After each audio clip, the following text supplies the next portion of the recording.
அஞ்சலி செலுத்திவிட்டு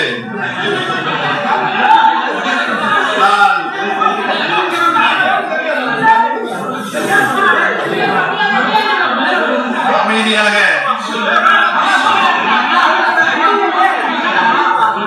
கொஞ்சம் சத்தமில்லாம நான் பேசுறேன்.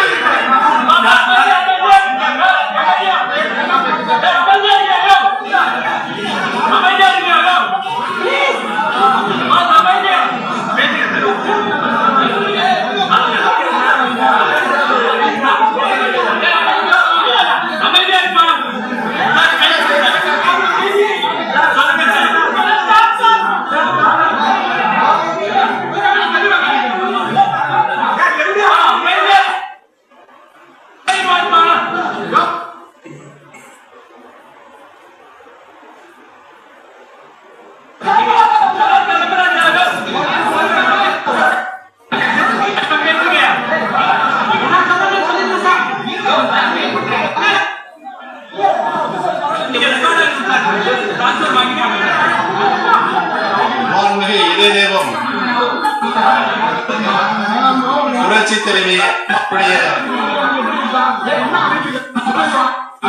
நினைவிடத்திற்கு வந்து அவருக்கு அஞ்சலி சேர்த்து என்னுடைய மனசாட்சி உந்தப்பட்டதனால் நான் இங்கு வந்து சேர்ந்தேன்.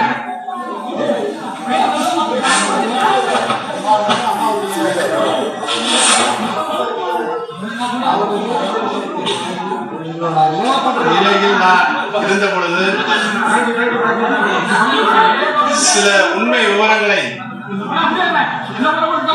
நாட்டு மக்களுக்கு அனைத்து இந்திய அண்ணா திராவிட முன்னேற்ற கழகத்தினுடைய புரட்சி தலைவி மாண்புமிகு அம்மா அவர்கள் ஒவ்வொரு முறையும் உள்ளார்ந்த அன்போடு சொல்லுவார்கள், புரட்சி தலைவியின் ரத்தத்தின் ரத்தமான உடன்பிறப்புகள் என்று. அந்த உடன்பிறப்புகளுக்கு சில விவரங்களை நான் தெரியப்படுத்த வேண்டும் என்று மாண்புமிகு இதய தெய்வ புரட்சி தலைவி அம்மாவுடைய ஆன்மா என்னை உந்துதல் படுத்தப்பட்டது. அதன் விளைவாகத்தான் இன்றைய தினம் நான் உங்களிடம் நின்று கொண்டிருக்கிறேன். புரட்சி தலைவி மாண்புமிகு அம்மா அவர்கள் நோய்வாய்ப்பட்டு அப்பல்லோ மருத்துவமனையில் சிகிச்சையில் இருந்த பொழுது அவருடைய உடல்நிலை மிகவும் கிட்டத்தட்ட ஒரு 70 தினங்களுக்கு கழித்தது பின்னால் மிகவும் மோசமான ஒரு நிலையை எட்டிய பொழுது என்னிடம் வந்து மாண்புமிகு அம்மாவுடைய உடல்நிலை மிகவும் மோசமாக இருக்கிறது, கட்சியும் ஆட்சியும் வேண்டிய மிகப்பெரிய பொறுப்பு நமக்கு இருக்கிறது என்ற நிலையில் என்னை வந்து சந்தித்த அவர்கள் கேட்ட பொழுது மாண்புமிகு அம்மா அவர்கள் மருத்துவமனையில் சிகிச்சை பெற்று வருகிறார்கள். அவர்கள் மாற்று ஏற்பாடு இப்பொழுது என்ன தேவை என்று நான் கேள்வி எழுப்பும்போது, அந்த மாதிரி ஒரு அசாதமான சூழல் எழுந்தால் நாம் உடனடியாக ஒரு நல்ல முடிவை எடுக்க வேண்டும் என்று அவர்கள் சொன்னார்கள். அந்த அடிப்படையில் அவர்கள் சொன்னதை நான் கேட்டு கிட்டத்தட்ட ஒரு அரை மணி நேரம் மாண்புமிகு அம்மாவுடைய நிலையை கண்டு நான் அழுது புலம்பினேன். அதற்கு பின்னாலே நீங்கள் என்ன சொல்ல வருகிறீர்கள் என்று அவர்களை கேட்ட பொழுது உடனடியாக மாண்புமிகு அம்மா அவர்கள் வகித்த பொறுப்பான கழகத்துடைய பொதுச் செயலாளரும் மாண்புமிகு அம்மா அவர்கள் தமிழகத்தினுடைய முதலமைச்சர் என்ற நிலையில் அந்த பொறுப்பையும் ஏற்று நடத்துவதற்கு உரிய மாற்று ஏற்பாடுகளை செய்ய வேண்டும் என்று அவர்கள் படித்த பொழுது நீங்கள் என்ன சொல்கிறீர்கள் என்று நான் கேட்டேன். அவர்கள் கழக பொதுச் செயலாளராக மாண்புமிகு நம்முடைய கழகத்திற்கு தலைவர் மதுசூதனன் இருக்க வேண்டும் என்று அவர்கள் சொன்னார்கள். முதலில் பொறுப்பேற்க வேண்டும் என்று சொன்னார்கள். நான் அதை ஏற்றுக்கொள்ளவில்லை. நான் கருத்தேன். புரட்சித் தலைவி மாண்புமிகு அம்மா அவர்கள் உயிரோடு இருந்த நிலையில் 2 முறை என்னை மாண்புமிகு அம்மா அவர்களுக்கு ஒரு இக்கட்டான சூழ்நிலை ஏற்படும் பொழுது மாண்புமிகு அம்மா என்னை அழைத்து சொன்னார்கள். நான் அதை இருக்கின்ற சூழ்நிலை கருதி அதை ஏற்றுக்கொண்டு மீண்டும் மாண்புமிகு அம்மா அவர்களுக்கு மீண்டும் அந்த பதவி கொடுக்கின்ற பொழுது இருந்த மனநிறைவே எனக்கு போதும். மீண்டும் ஒரு முறை மாண்புமிகு அம்மா அவர்கள் இல்லாத நேரத்தில் என்னால் அந்த பதவி எனக்கு வேண்டாம் என்று யாராவது நீங்கள் முடிவு பண்ணி கழகத்தினுடைய உடன்பிறப்புகள் பொதுமக்கள் ஏற்றுக்கொள்கின்ற ஒருவரை நீங்கள் தேர்வு செய்து கொள்ளலாம் என்று நான் சொன்னேன். அவர்கள் என்னை விடாப்படியாக உங்களை சொன்னால்தான் அன்றைக்கு இருக்கின்ற ஒரு சூழலில் மக்கள் அதை நீங்கள் இல்லாமல் இன்னொருவரை சொன்னால் 2 முறை மாண்புமிகு அம்மாவளால் அடையாளம் காட்டப்பட்டவரை விடுத்து இன்னொருவரை தேர்வு செய்திருக்கின்ற பல்வேறு விமர்சனங்கள் கட்சிக்கு வந்து சேரும், ஆட்சிக்கு வந்து சேரும். அதனால் பல கருத்து வேற்றுமைகள் உருவாகும். அதனால் கட்சிக்கும் ஆட்சிக்கும் பங்கம் ஏற்படும் என்ற நிலை உருவாகும். அது உங்களால் ஏன் உருவாக வேண்டும் என்று சொன்ன பொழுது நானும் பார்த்த நம்மால் கட்சிக்கும் ஆட்சிக்கும் எந்த பங்கமும் ஏற்பட வேண்டாம் என்று அதற்கு ஒத்துக்கொண்டேன். அதுதான் அப்பொழுதுதான் நான் முதலமைச்சராக ஏற்றுக்கொண்டேன். முதலமைச்சர் என்ற பொறுப்பில் ஏற்றுக்கொண்ட 2-3 தினங்களில் என்னை ஹெல்த் மினிஸ்டர் மக்கள் நல்வாழ்வுத்துறை அமைச்சர் வந்து சந்தித்து, திவாகர் சார் வந்து உங்களை வந்து கேட்க சொன்னார். உங்களுக்கெல்லாம் நீங்கள் விட்டீர்கள், அமைச்சர்களாகிவிட்டீர்கள். நான் என்னுடைய அக்காவை ஊருக்கு கூட்டிச் செல்கிறேன், நீங்கள் எப்பாற்பட்டால் சென்று விடுங்கள் என்று சொன்னார்கள் என்று என்னிடம் சொன்னார். என்ன விஜயபாஸ்கர், என்ன செய்ய வேண்டும் என்று நான் கேட்டேன். கழகத்தினுடைய பொதுச் செயலராக அவர்களை கொண்டு வர வேண்டும் என்று அவர்கள் விரும்புகிறார்கள். முதலில் சொன்னது மதுசூதன் அவர்களை கழகத்தினுடைய பொதுச் செயலராக ஆக்க வேண்டும் என்று சொன்னது. நான் முதலமைச்சர் ஆனதற்கு பின்னால் 2-3 தினங்களுக்கு கழகத்தினுடைய பொதுச் செயலராக சின்னம்மா அவர்களை ஆக்க வேண்டும் என்று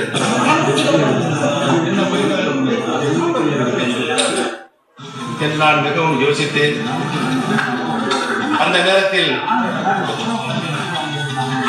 சீனியர் அமைச்சரெல்லாம் என்னுடைய வீட்டிற்கு அழைத்து நான் கருத்துக்கள் கேட்டபொழுது அவர்களும் அந்த கருத்துக்கு ஒத்துக்கொண்டு நேராக சென்று சின்னம்மா அவர்களிடம் நான் அந்த கருத்தை சொன்னேன். அவர்களும் ஏற்றுக்கொண்டார். அதற்கு பின்னாலே பொதுக்குழு கூடியது, பொதுச் செயலராக தேர்ந்தெடுக்கப்பட்டார். பொதுக்குழு தேர்ந்தெடுக்கப்பட்டதற்கு பின்னால் நான் என்னுடைய பணியை மாண்புமிகு அம்மாவுடைய ஆட்சிக்கு எவ்வாறு புகழ் சேர்த்திருக்கின்றார்களோ அதிலிருந்து நாம் சிறிதும் எந்தவித குறையும் பங்கமும் ஏற்படாமல் நாம் நம்முடைய பணியை, கடமையை, நிர்வாகத்தை நடத்த வேண்டும் என்று மனதிலே நான் உறுதியேற்றுக் கொண்டு செயலாற்றுகின்ற பொழுதுதான் எதிர்பாராத விதமாக வரதா புயல் வந்தது. அந்த வரதா புயல் வந்த நேரத்தில் நான் மற்றும் அமைச்சர்கள், பொதுமக்கள் அனைவரும் அந்த பணியில் ஈடுபட்டு அதனுடைய அடிச்சுவடே தெரியாத 4 தினங்கள் அனைத்து சீரமைப்பு பணிகளும் நிறைவாக செய்து முடித்தோம். அதனால் அரசுக்கு மாண்புமிகு அம்மாவுடைய அரசுக்கு ஒரு நல்ல பெயர் தமிழகத்தை உருவானது. அது எனக்காக நான் செய்யவில்லை. மாண்புமிகு அம்மாவுடைய ஆட்சிக்கு கிடைந்த நற்பெயராகத்தான் நான் அந்த நேரத்திலே இலக்கியனுடைய கடமையாற்றினேன். அவர்களுக்கு மிகப்பெரிய எச்சரிக்கை இருக்கிறது. அதற்கு பின்னாலே சென்னை மாநகரத்துடைய குடிநீர் தேர்தல், சென்னை மாநகரத்திற்கு குடிநீர் தேர்தலுக்காக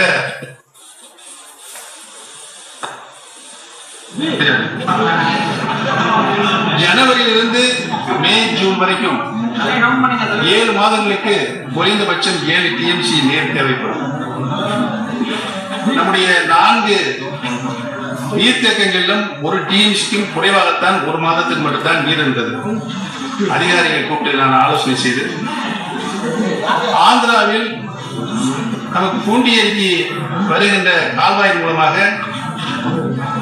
சோமசிலா, கண்டலேரி ஏரிகளில் 36 TMC நீர் இருப்பது என்பதை நாங்கள் அறிந்து உடனடியாக ஆந்திரா சென்று சந்திரபாபு நாயுடு அவர் மாண்புமிகு ஆந்திரா முதலமைச்சர் சந்திரபாபு நாயுடுகளும் அந்த நிலைமையை நம்முடைய இருக்கிற அசாதாரண சூழ்நிலையை கண்டிப்பாக ஒரு 6 TMC தர வேண்டும் என்று நான் அவருடைய வேண்டுகோள் கொடுத்த பொழுது உடனடியாக அந்த நீரை விடுவிக்கின்றேன் என்று சொல்லி, படிப்படியாக நான் விடுவிக்கிறேன் என்று சொல்லி உடனடியாக அந்த நீரை விடுவித்தார். அதுவும் மாண்புமிகு அம்மா அவர்களுடைய ஆட்சிக்கு ஒரு நல்ல. அதற்கு பின்னாலே உங்களுக்கு எல்லாம் தெரியும் ஜல்லிக்கட்டு.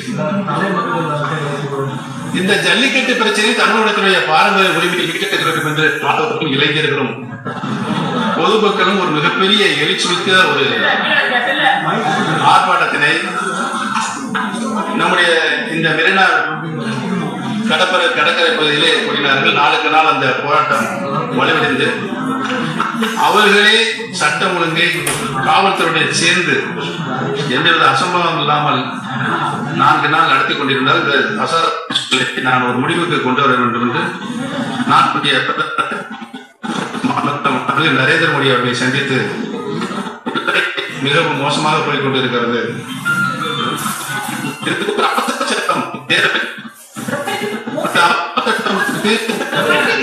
மத்திய அரசினுடைய ஒப்புதலோடு ஜனாதிபதி ஒப்புதல் பெறப்பட வேண்டும் என்று கேட்ட பொழுது மத்திய அரசு உடனடியாக அவசர சட்டம் போடுவதற்கு சட்டத்தில் இளமுறை என்று சொன்னால், நாங்கள் கொண்டு வந்த சட்டத்திற்கு தான் தடை விதித்திருக்கிறது உச்ச நீதிமன்றம். ஆனால் நீங்கள் ஒரு அவசர சட்டத்தை கொண்டு வந்தால் அதற்கு நாங்கள் ஆதரவு தருகின்றோம் என்ற ஒத்துழைப்பு தரும் அவர்கள் சொன்ன பொழுது உடனடியாக நான் அங்கே உட்கார்ந்து உச்ச நீதிமன்றத்தினுடைய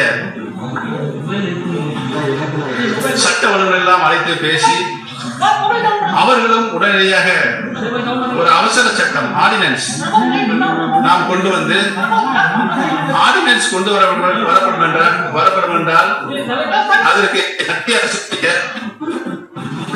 சுற்றுச்சூழல், உள்துறை,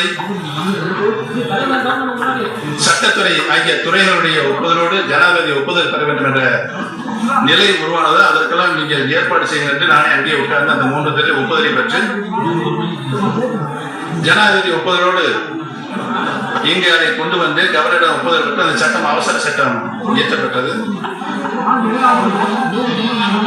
அதுலயும் நம்முடைய போராட்டக்காரர்களுக்கு, மாணவர்களுக்கு, இளைஞர்களுக்கு நிரந்தர சட்டம் தேவை என்று சொன்ன பொழுது சட்டமன்றம் ஆளுநர் உரையோடு துவங்கியது.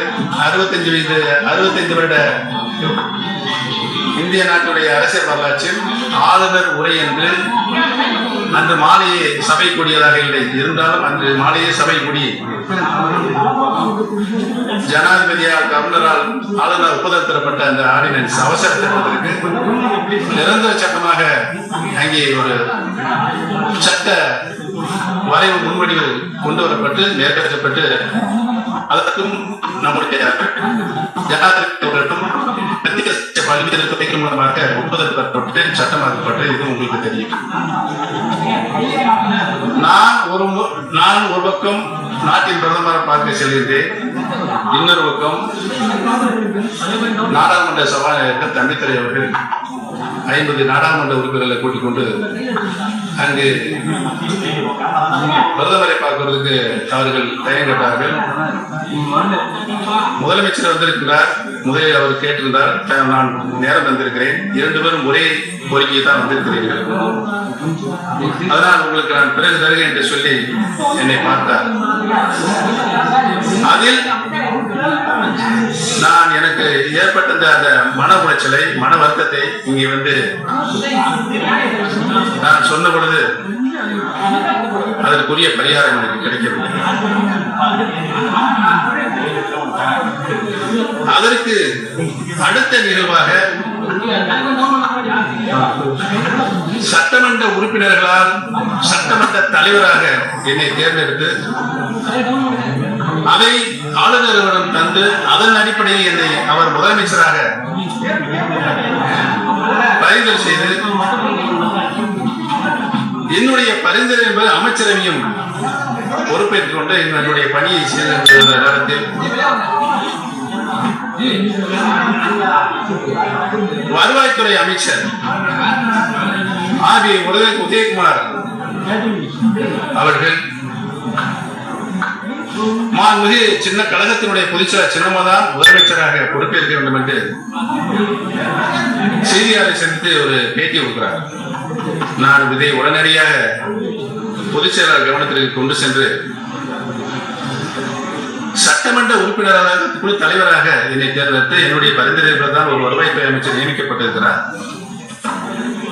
என்னுடைய அமைச்சர் அவையில் இருக்கின்றவரே இன்னொருவரை முதலமைச்சர் என்று அவர் பேட்டி கொடுத்தார்.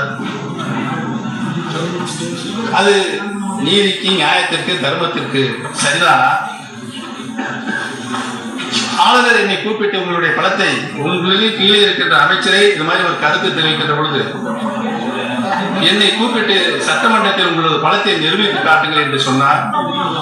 தேவையில்லாத ஒரு பிரச்சனை வருமே என்று நான் சொன்ன பொழுது எனக்கு மீண்டும் அவர்கள் தொலைபேசி மூலமாக நாங்கள் ஆர்.பி. உதயகுமாரை கூப்பிட்டு கண்டித்து விட்டோம், இனிமேல் யாரும் அது மாதிரி பேச மாட்டார் என்று சொன்னார். ஆர்.பி. உதயகுமார் அது மாதிரி பேசினதை என்னுடைய அறைக்கு வந்து கூட்டுறவுத்துறை அமைச்சர் செல்லூர் ராஜ்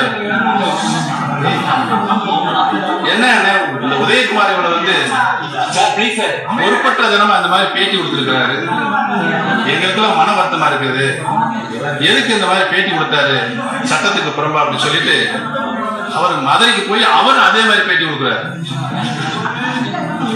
கழகத்தினுடைய பொதுச் செயலாளர் தான் முதலமைச்சராகவும் வர வேண்டும் என்று அவர் பேட்டி கொடுக்கிறார். அதற்கு அடுத்த நாள் நாடாளுமன்ற துணை சபாநாயகர் அவருடைய கடிதத்தின் வாயிலாக அவரும் அதே கருத்தை வலியுறுத்துகிறார். செங்கோட்டையன் அவர்களும் அதே கருத்தை வலியுறுத்துகிறார். நான் சில அமைச்சர்களை, சில சட்டமன்ற உறுப்பினர்கள் அழைத்து கழகத்தினுடைய ஒற்றுமை கருதி ஆட்சியினுடைய நிலைப்பாட்டை நானே வெளிப்படுத்துகின்ற கருத்து வேற்றுப்படுத்துவதாக இருக்க என்பதற்காக நான் வேண்டாம் என்று சொன்னேன். என்னை முதலமைச்சராக உட்கார வைத்துக் கொண்டு என்னை ஏன் அசிங்கப்படுத்துகிறார்கள், அவமானப்படுத்துகிறார்கள்?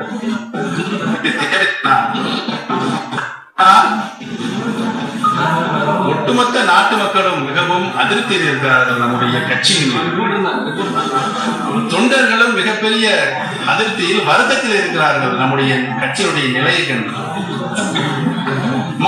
இதே புரட்சி தலைவி அம்மா அவர்கள்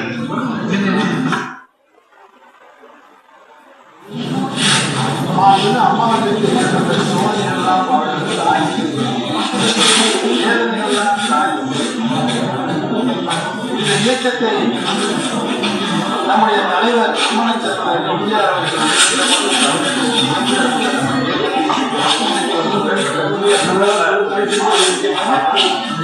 உருவாக்கி சென்றிருக்கின்ற இயக்கத்தை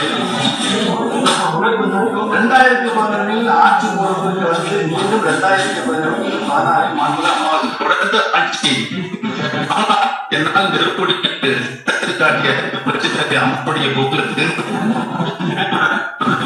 பல்வேறு திட்டங்கள் மூலம் நாட்டு மக்கள் ஒட்டுமொத்த நாட்கள் தமிழகத்திற்கு மட்டுமல்ல உலகத்திலே இருக்கின்ற அத்தனை மக்களும் அம்மாவுடைய சாதனை மிகுந்த ஆட்சியை பாராட்டி நம்முடைய கையில் ஒரு மிகப்பெரிய கட்சியை வலுவான கட்சியை தந்திருக்கிறார்கள்.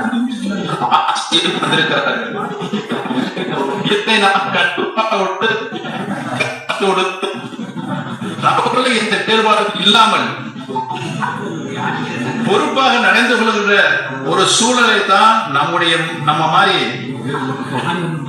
கட்சியினுடைய சீனியர்கள் செய்ய வேண்டுமே ஒழிய உட்கார வைத்துக் கொண்டு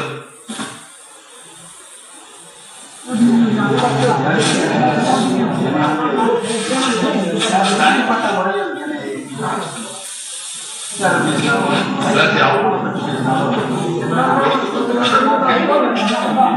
பொதுவாழ்வுக்கு அவமானங்கள்லாம் ஏற்றுத்தானவர்கள் அவருக்கேற்ப பேசுவார்கள்.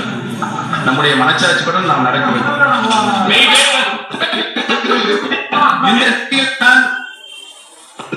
மனக்கட்டை அது பலரிடம் நான் சொல்லி வருத்தப்பட்டிருக்கிறேன். பொறுப்பாளர்களிடம் பொறுமையாக இருங்கள், பொறுமையாக நானும் பொறுமையாகத்தான் இருக்கிறேன். கட்சியுடைய ஆட்சியுடைய என்னால் எந்த பங்கமும் ஒரு சின்ன கடுகுடைய அளவு கூட பங்கம் ஏற்பட்டு விடக்கூடாது. அது சரித்திரத்தில் நம்மை வேற மாதிரி உருவகப்படுத்தும் இந்த நல்லெண்ணத்தின் அடிப்படையில் தான் நான் இதை விளம்பரப்படுத்திக் கொள்ள போதுவல்ல இல்லை. இந்த சூழலில் தான் சட்டமன்ற உறுப்பினர்களுடைய கூட்டத்திற்கு ஏற்பாடு செய்யப்பட்டு எனக்கு தகவல் இல்லை. அனைத்து சட்டமன்ற தலைமை கழகத்திலே கையொப்பம் பெற்றுக் கொண்டிருக்கிறார்கள் என்று சொன்னார்கள். கடந்த 5-6 நாட்களாக 2 கப்பல்கள் உராய்வினால் ஏற்பட்ட அந்த கச்சா எண்ணெயினுடைய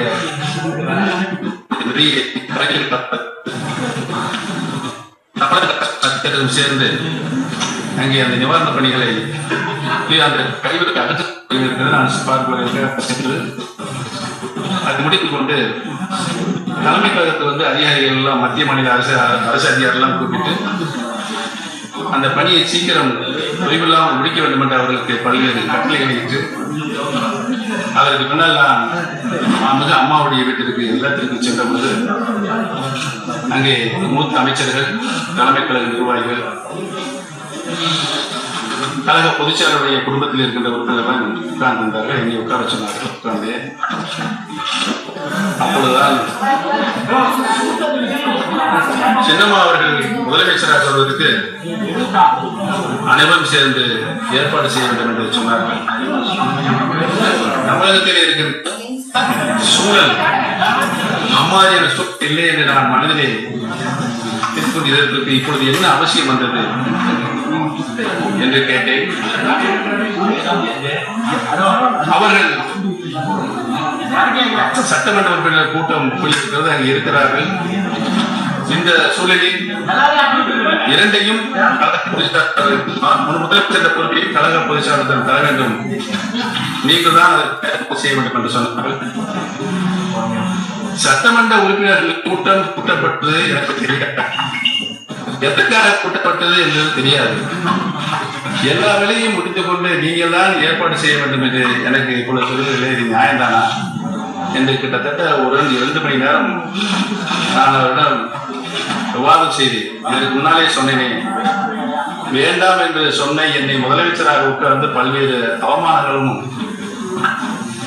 என்னை கீழ்நிலைப்படுத்துவதற்காக செய்யப்பட்ட எல்லாம் அவரிடம் வருத்தத்தோடு எடுத்து சொன்ன பொழுது யாரும் எதுவும் பேசவில்லை. கடைசியாக என்னுடைய கையை பிடித்துக் கொண்டு அந்த நிலையிலும் கட்சியினுடைய கட்டுப்பாட்டை நீங்கள் காப்பாற்றுங்கள், நீங்கள் இதற்கு ஒத்துழைக்கவில்லை என்றால் கட்சி கட்டுப்பாட்டை மீறுவதாக ஆகும் என்று என்னை கட்டாயப்படுத்தினார்கள். நான் சொன்னேன், மாண்புமிகு அம்மாவுடைய நினைவிடத்திற்கு சென்று என் தாயிடம் சொல்லிவிட்டு வருகிறேன் என்று சொன்னேன். அதற்கு கூட அவர்கள் இடம் கொடுக்காமல் பின்பு போய் சொல்லிக் கொள்ளலாம் என்று அவர்கள் மறுத்து என்னை கட்டாயப்படுத்தியதனால் தான் நான் இந்த ராஜினாவை அங்கே கையப்படுகின்ற ஒரு இக்கட்டான சூழலுக்கு நான் ஆளாக்கப்பட்டேன் என்பதை தெளிவுபடுத்துவதற்காகத்தான் அதை மாண்புமிகு இதய புரட்சி தலைவி அம்மாவுடைய ஆன்மா இடத்திலே வந்து நான் இந்த தினம் சொன்னேன். புரட்சி தலைவி மாண்புமிகு அம்மாவுடைய ஆன்மாவும் இதை நாட்டு மக்களுக்கும் கோடானபடி தொண்டர்களுக்கும் நீ தெரியப்படுத்திவிடு என்று மாண்புமிகு அம்மாவுடைய ஆன்மா சொன்னதின் அடையாளமாகத்தான் இன்றைக்கு நான் உங்களிடம் பேசிக் கொண்டிருக்கிறேன் என்பதனை நான் தெரிவித்துக் கொள்ள கடமைப்பட்டிருக்கிறேன்.